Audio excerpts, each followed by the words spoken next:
معزز سامعین، دوستوں، بزرگوں، بھائیوں، ابھی کچھ دن پہلے اللہ کی خصوصی رحمتوں اور عطاؤں برکتوں والا بابرکت مہینہ گزرا ہے، رمضان المبارک کا۔ خوش قسمت اور سعادت والے ہیں وہ لوگ، سعادت مند ہیں وہ حضرات، ایمان وہ اہل ایمان، وہ اصحاب ایمان، جن کو اللہ رب العزت نے اس بابرکت مہینے کو قیمتی بنانے کی توفیق عطا فرمائی۔ اللہ نے نمازوں کی توفیق عطا فرما دی، روزے رکھنے کی توفیق عطا فرما دی، ذکر کرنے کی توفیق عطا فرما دی، تلاوت کرنے کی توفیق عطا فرما دی، اور دیگر نیک اعمال، صدقہ خیرات، دیگر نیک اعمال کی توفیق اللہ نے بخشی۔ اللہ رب العزت کی اس عطا پر، اس کرم نوازی پر، اس مہربانی پر ہمیں شکر بجا لانا چاہیے، کیونکہ اللہ رب العزت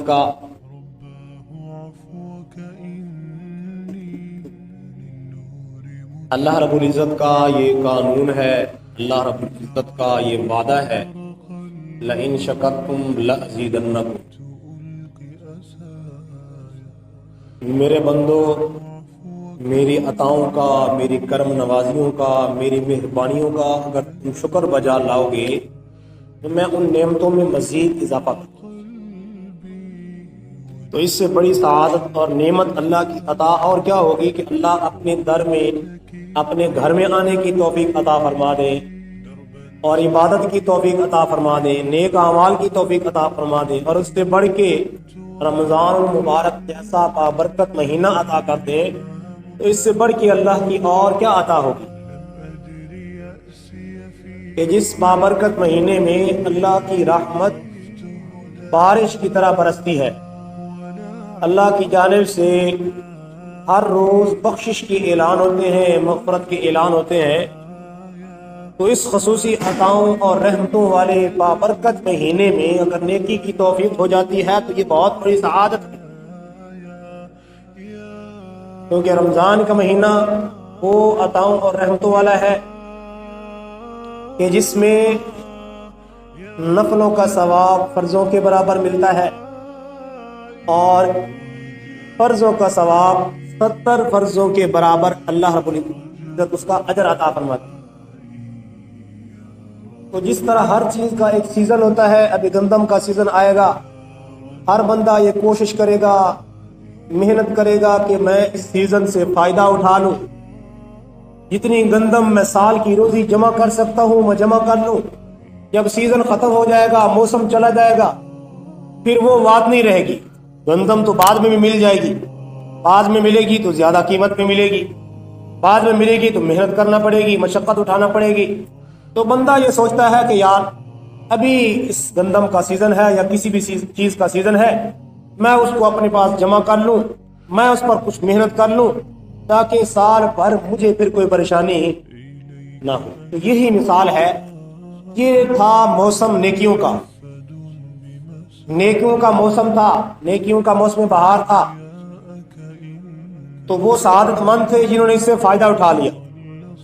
بازاروں میں سیل لگتی ہے نا، عید کے موقع پہ آگے پیچھے سیل لگتی ہے، وہ کہتے ہیں بھئی جب سیل لگتی ہے تو بندہ کہتا ہے بھئی سیل سے فائدہ اٹھا لوں، چیزیں بھی وافر مقدار میں ہیں، قیمت بھی مناسب ہے۔ وہ چیز ایک کی بجائے 2 خرید لیتا ہے، 2 کی بجائے 4 خرید لیتا ہے۔ کیوں؟ اس لیے کہ چیزیں بھی مناسب مل رہی ہیں، قیمت بھی مناسب ہے، اور میرے لیے یہ چیز خریدنے میں کیا ہے؟ فائدہ ہے۔ تو رمضان کے مہینے میں اللہ کی جانب سے نیکیوں کی کیا تھی؟ سیل تھی۔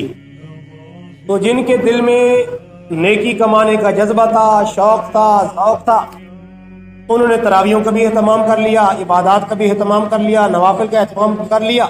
نیکیوں کی جو سیل لگی ہوئی تھی اس سیل سے انہوں نے فائدہ اٹھا لیا، کیونکہ انسان سارا سال غفلت کرنا پڑا رہتا ہے۔ تو یہ بابرکت مہینہ جو رمضان کا اللہ کی جانب سے عطا ہوا، یہ پورے سال کو اپنے آپ کو پورے سال میں نیکی پر ڈالنے کی ایک ریہرسل ہوتی ہے، ایک محنت اور ایک مشق ہوتی ہے۔ جو بندہ اس مہینے کو عبادات میں گزار لے تو پھر پورا سال اس کے لیے کیا ہو جاتا ہے، پورا سال اس کے لیے نیکی کرنا آسان ہو جاتی ہے۔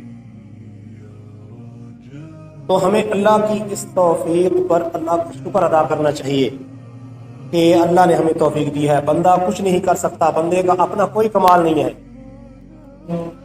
کہیں بندہ یہ نہ سوچ لے کہ میں نے تو بڑی عبادات کر لی، میں نے تو بڑی تراویحیں پڑھ لی، میں نے بڑی ذکر تسبیحات کر لی، دل کے اندر یہ بات لے کے نہ بیٹھے، بلکہ محض اللہ کی توفیق سمجھے کہ یہ محض جو میں نے مجھے نیک اعمال کی توفیق کی، بندے کو اپنا پتہ ہوتا ہے بندے کے کیسے اعمال ہیں۔ یہ اللہ رب العزت کی ستاری والا پردہ ہے جس نے ہمارے عیب چھپا رکھے ہیں، ورنہ ہم سر سے لے کے پاؤں تک عیبوں کے اندر ڈوبے ہوئے ہیں۔ اگر اللہ اپنی ستاری کا پردہ ہٹا لے، اللہ پاک اپنی رحمت والا عیوب پر جو پردہ اللہ نے ڈالا ہوا ہے، ہمارے عیبوں سے، ہمارے گناہوں سے، ہماری خطاؤں سے پردہ ہٹ جائے تو ہم سے کوئی سلام لینا بھی گوارا نہ کرے۔ تو اللہ رب العزت نے یہ ہمیں توفیق دی ہے، ہم اس کے قابل نہیں تھے۔ اللہ کی توفیق سمجھیں، اللہ کی عطا، اللہ کی رحمت سمجھیں اور اللہ کا شکر ادا کریں۔ اور جن بھائیوں نے اس مہینے کو بھی سستی اور غفلت میں ڈال دیا، بڑے نقصان کا سودا کیا، بڑے نقصان کا سودا کیا۔ کیونکہ دنیا کے اندر ہم دیکھتے ہیں، دنیا کی جب سیل لگتی ہے یا دنیا کی چیزوں کا سیزن ہوتا ہے تو اس کا فائدہ ہمیں نظر آ رہا ہوتا ہے۔ میں یہ گندم اکٹھی کر لوں، یہ چیز میں خرید لوں، میرے لیے فائدہ ہے، اس کا فائدہ ہمیں نظر آ رہا ہوتا ہے۔ نیک عمل، نیک اعمال، اچھے اعمال، اس کا فائدہ، نفع اللہ نے بتایا ضرور ہے، لیکن اس کو غیب کے پردے میں رکھا ہے۔ اس پر ہمیں حکم دیا ہے کہ ایمان بالغیب لاؤ، اللہ کے وعدے پر یقین کرو، اللہ کے پاک پیغمبر صلی اللہ علیہ وسلم کی نبوت والی پاکیزہ زبان سے جو باتیں نکلی اس پر یقین کر کے وہ عمل کر لو۔ اس کا نتیجہ تمہیں ابھی دیکھنے کو نہیں ملے گا، اس کا نتیجہ ہمیں قیامت والے دن ملے گا اللہ کی جانب سے۔ جب قیامت کے دن نیک اعمال کا نتیجہ، بدلہ انسان دیکھے گا، جزا دیکھے گا، اس وقت افسوس کرے گا کہ کاش میں اور نیکی کر لیتا۔ حدیث پاک میں آتا ہے، اللہ کے محبوب پیغمبر صلی اللہ علیہ وسلم کا پاکیزہ فرمان ہے، آپ علیہ السلام نے ارشاد فرمایا، کل قیامت کے دن بندے کو جس بات پر سب سے زیادہ افسوس ہوگا وہ دنیا کے اندر گزارا ہوا وہ لمحہ ہوگا، وہ گھڑی ہوگی، وہ وقت ہوگا جو اس نے غفلت میں گزار دیا، اللہ کے ذکر کے بغیر گزار دیا۔ کل قیامت کے دن جب اپنے نیک اعمال کا بدلہ وہ دیکھے گا کہ ان نیک اعمال کا بدلہ مجھے پہاڑوں کے برابر نیکیوں کی صورت میں مل رہا ہے، اس وقت وہ افسوس یقیناً حسرت اور افسوس کرے گا۔ جو برے اعمال لے کے گیا وہ بھی حسرت اور افسوس کرے گا، جو نیک اعمال لے کے گیا وہ بھی حسرت اور افسوس کرے گا۔ نیک اعمال والا اس بات پر افسوس کرے گا کہ کاش میں اور کر لیتا، کاش میں اور کمائی کر لیتا، کاش میں اور محنت کر لیتا۔ اور جس نے بالکل سرے سے کیا ہی نہیں ہے، فاسق کو فاجر بن کے اللہ کے دربار میں پہنچا ہے، وہ اس بات پر افسوس کرے گا کہ کاش میں کچھ نہ کچھ کر لیتا، میں نے تو سب کچھ ضائع کر دیا۔ تو نیک اعمال کا بدلہ اللہ نے غیب کے پردے میں چھپا رکھا ہے۔ ایمان والوں کے لیے اللہ پاک نے یہ وعدہ فرما رکھا ہے، اور اللہ نے قرآن میں یہ ارشاد فرمایا ہے، من جاء بالحسنۃ فلہ عشر امثالھا۔ ایمان والو، جو تم میں سے ایک نیکی کر کے آئے گا نا، ایک نیکی کرے گا، میں اسے 10 ایک نیکی کی بجائے اس کو 10 نیکی عطا کروں۔ نیکی ایک لائے گا، اس ایک نیکی کو جو ہے 10 کے ساتھ ضرب کریں گے تو وہ ایک نیکی اللہ کے دربار میں ہمیں 10 نیکیوں کی صورت میں اس کا اجر و ثواب مل جائے گا۔ تو اللہ کی توفیق پر شکر بجا لائیں الحمدللہ، اور جو سستی غفلت میں پڑے رہے ان کو توبہ اور استغفار کرنی چاہیے، آئندہ پختہ عزم کرنا چاہیے کہ اللہ ہمیں آئندہ والا مہینہ عطا کر دے، اے اللہ ہم تجھے راضی کریں گے۔ حضرت علی المرتضیٰ رضی اللہ تعالیٰ عنہ کا فرمان ہے، وہ فرمایا کرتے تھے کہ اللہ رب العزت اپنے محبوب پیغمبر حضرت محمد مصطفیٰ احمد مجتبیٰ صلی اللہ علیہ وسلم کی امت کو عذاب دینا ہی نہیں چاہتے۔ تو کسی نے عرض کی کہ حضرت آپ یہ بات کیسے فرماتے ہیں؟ کہ اللہ رب العزت اپنے محبوب صلی اللہ علیہ وسلم کی امت کو عذاب نہیں دینا چاہتے، آپ اس کی کیا دلیل ہے؟ تو آپ نے فرمایا کہ اگر اللہ رب العزت اپنے محبوب پیغمبر صلی اللہ علیہ وسلم کی امت کو عذاب دینا چاہتا تو ان کو کبھی بھی رمضان کا مہینہ عطا نہ کرتا۔ اب دیکھیں رمضان کا مہینہ، اس میں اللہ کی کتنی عطائیں ہیں۔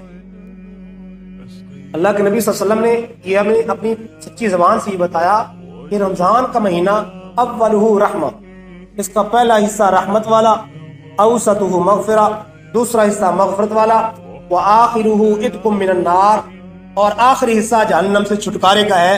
اللہ کی جانب سے بے حساب جہنم کے قیدیوں کو جہنم سے رہا کیا جاتا ہے۔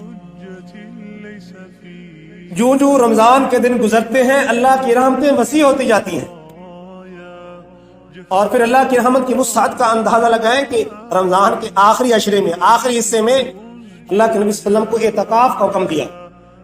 پھر اعتکاف والا عمل، اور اعتکاف والا عمل کیوں؟ اللہ کی رحمت کی وسعت دیکھیے، اللہ کی عطا دیکھیے، اور بندہ اپنی غفلت کو دیکھے، اپنی سستی کو دیکھو، اپنی کوتاہی کو دیکھے، اپنی نالائکی کو دیکھے کہ اللہ کتنا نوازنا چاہتے ہیں اور بندہ کتنا غفلت کے اندر ہے۔ اللہ پاک نے کیا نوازا؟ اعتکاف کا بھی حکم دے دیا۔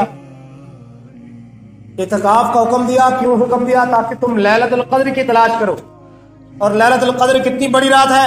لیلۃ القدر خیر من الف شہر، کہ لیلۃ القدر وہ عظیم رات ہے جو 1000 مہینوں سے بہتر ہے۔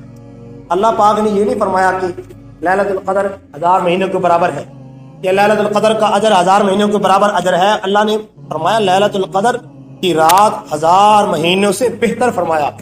اب یہ ہماری سوچ میں آنے والی بات نہیں ہے کہ اللہ پاک نے یہ فرمایا کہ میرے بندو میں نے تمہیں لیلۃ القدر کی رات اتنا عطا کرنا ہے، اتنا عطا کرنا ہے کہ اس کی عظمت تمہیں سمجھ نہیں آ سکتی۔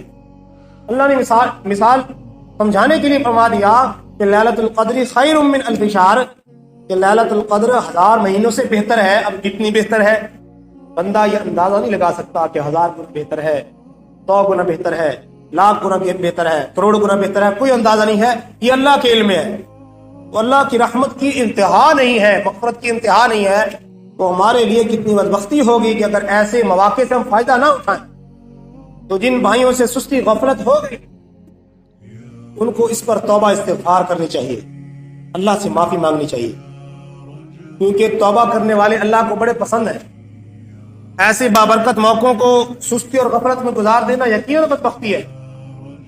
تو اگر ایسی روزوں جیسے بابرکت مہینے اور روزے جیسے جو ہے بابرکت عمل کو چھوڑنا کتنا بڑا گناہ ہے۔ ایمان والوں کے ذمہ اللہ نے روزہ فرض کیا، اب جنہوں نے معمولی بہانے کی وجہ سے روزوں کو چھوڑ دیا، ترک کر دیا، یقیناً بدبختی والا عمل ہے، ان کو توبہ استغفار کرنی چاہیے۔ اللہ توبہ کرنے والوں کو پسند کرتا ہے۔ حدیث پاک میں آتا ہے اللہ کے محبوب پیغمبر صلی اللہ علیہ وسلم ارشاد فرماتے ہیں التائب من الذنب کمن لا ذنب له، گناہ سے توبہ کرنے والا ایسا ہے گویا اس نے گناہ کیا ہی نہیں ہے۔ توبہ کرنے والوں کو اللہ پسند کرتا ہے۔ اللہ کو پتا تھا کہ یہ آدم کی اولاد ہے، ان سے سستی بھی ہو جائے گی، غفلت بھی ہو جائے گی، نادانی بھی کر بیٹھیں گے، اپنے اعمال کو نیک اعمال کرنے میں سستی اور غفلت کا شکار ہو جائیں گے، گناہوں کے اندر مبتلا ہو جائیں گے۔ اللہ پاک نے اپنی رحمت اور توبہ کا دروازہ ہمیشہ کھلا رکھا ہے۔ حدیث پاک میں آتا ہے اللہ کے محبوب پیغمبر صلی اللہ علیہ وسلم ارشاد فرماتے ہیں ان اللہ یقبل توبۃ عبد ما لم یغرغر، جب تک موت کا آخری جھٹکا نہیں لگتا، موت کے آثار ظاہر نہیں ہوتے، اللہ پاک نے اپنی رحمتوں کے توبہ کے دروازے کھلے رکھے ہیں۔ اور اللہ کی رحمت کی عطا دیکھیے، حدیث پاک میں آتا ہے اللہ رب العزت نے جب شیطان ابلیس مردود کو یہ حکم دیا کہ آدم کی تعظیم کی خاطر اس کو سجدہ کرو، شیطان اکڑ گیا، اس نے تکبر کیا، غرور کے اندر پڑ گیا، آدم کو سجدہ نہ کیا، مشہور واقعہ آپ جانتے ہیں۔ تو اللہ رب العزت نے اس کو اپنی رحمت سے ہمیشہ ہمیشہ کے لیے دور کر دیا اور فرما دیا کہ تم میرے دربار سے دھتکار دیا گیا، تم مردود ہو گیا، جاؤ میرے دربار سے نکل جاؤ۔ اس وقت شیطان نے اللہ کے دربار میں گزارش کی، ایک دعا کی، ایک آرزو کی، تمنا کی، خواہش کی کہ اللہ آپ مجھے اتنی مہلت دے دیں، قیامت تک مجھے مہلت دے دیں کہ جس آدم کی وجہ سے آج مجھے جنت سے نکالا جا رہا ہے، آپ مجھے مہلت دے دیں کہ میں اس آدم کا مقابلہ کروں گا۔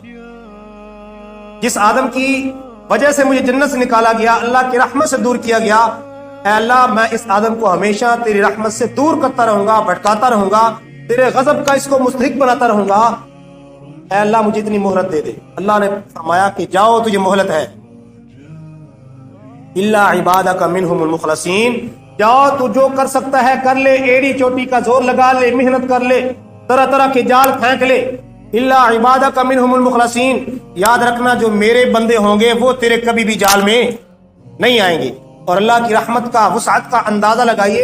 اللہ پاک نے ارشاد فرمایا توبہ کے حوالے سے بڑی ایمان افروز بات اللہ کے نبی صلی اللہ علیہ وسلم ارشاد فرماتے ہیں کہ جب شیطان نے اس بات کی تمنا کی، آرزو کی، اللہ نے اسے قیامت تک مہلت دے دی کہ جاؤ جو تیرے بندے بن جائیں گے، تیری اتباع تیری پیروی کر لیں گے، وہ بھی تیرے ساتھ جہنم میں جائیں گے. جاؤ اپنی محنت کر سکتی ہے تو کر لو. اللہ پاک نے اس موقع پہ فرمایا کہ تجھے مہلت تو ہے کہ میرے بندے کو بہکا لے، لیکن جو میرے بندے ہوں گے ان پر تیرا کوئی زور نہیں چلے گا. لیکن یاد رکھنا اگر میرے کسی بندے سے سستی اور غفلت ہو جائے، کبھی تیرے دکھائے ہوئے سبز باغ کی طرف متوجہ ہو جائے، کبھی تیرے پھینکے ہوئے جال کے اندر وہ پھنس جائے، کبھی وہ تیرے حملے کا شکار ہو جائے،